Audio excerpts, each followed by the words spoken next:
ছবি তুল দিক সামনে বড়দার কাছ থেকে হ্যাঁ ক্যামেরা হোয়াটসঅ্যাপে দিয়ে দিই যাও কাছে কাছে আর দিকে আচ্ছা লম্বাই করো হ্যাঁ ডিসপ্লে ধরে না লাগা তুলো তুলো মোবাইল তুলো না ফুট হবে লম্বাই করো না লম্বাই স্টিল তুই তুলে দাও তো তুলটা তুই হ্যাঁ ওখানে দাঁড়িয়ে মের মুরাদ মুরাদ নাই মুরাদ নাই করছে তা তুমি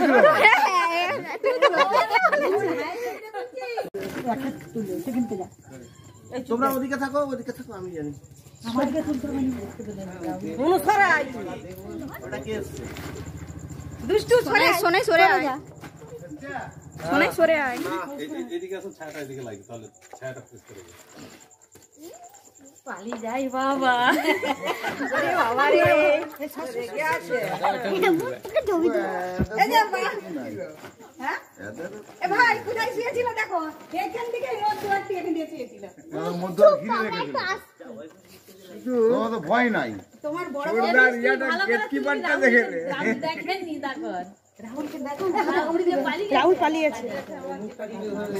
মাগো কি করতে গো দিয়ে ধরবে তো এ মাগো মাথাটা চিপে চেয়ে এটা দিয়ে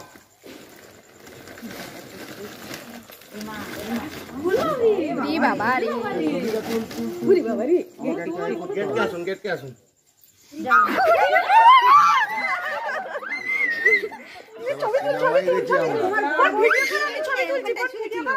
বাড়ির মধ্যে চলে এসেছিল ইন্ডিয়ান রক পাইথন এরা কিন্তু উপকারী এদেরকে মারবেন না তবে সেবারে যে সেটা যে ডুরাবিলাই যেটা ধরেছিলাম তার থেকে এটা কিন্তু অনেক বড় এইটা সেই পুকুরেরটা এটা প্রায় 20 কেজির কাছাকাছি এরা সব 10 কেজি বলছে দেখতে না এটা 10 কেজি এমনি এটা সরু হলেই 10 কেজি হয়ে যেত বাড়ির মালিকের নাম কি নির্মল পাঁজা উনি কি ছিলেন যখন এই সাপটা বাড়ির মধ্যে ঢুকছিল না না আমি ছিলাম আপনি ছিলেন উনি আমার কাছে আসুন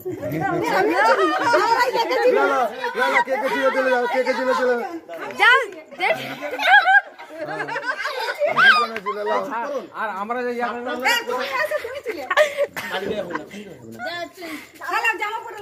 চুপ করুন না আমি কতক্ষণ রাখবো এই ভারীটাকে চাঙানা যায় আপনারা কখন দেখলেন আমরা বাড়ির পাশে মানে বাড়ির মধ্যে ঢুকছিল না না আমাদের এই দরজা দেয়া ছিল এইখানটাতে শুয়ে ছিল ওই দরজার মানে গেটের মধ্যে শুয়েছিল রক্ত হ্যাঁ হ্যাঁ এবারে দিদি এরকম পা দিয়ে বেরিয়েছে আমি তবে মানে হাঁস মুরগি বা ছাগল খাওয়ার জন্য চলে আসে এরা উপকারী কখনো মারবেন না এটা হবে প্রায় 7-8 ফুট হবে 8 ফুটের বেশি হবে 10 ফুটের কাছাকাছি 10 ফুটের কাছাকাছি দেখি আমার মতো আপনার থেকে লম্বা 10 ফুট কাছাকাছি দুটো হবে 10 ফুট হবে ওজন প্রায় 20 কেজির কাছাকাছি হবে চাগিয়ার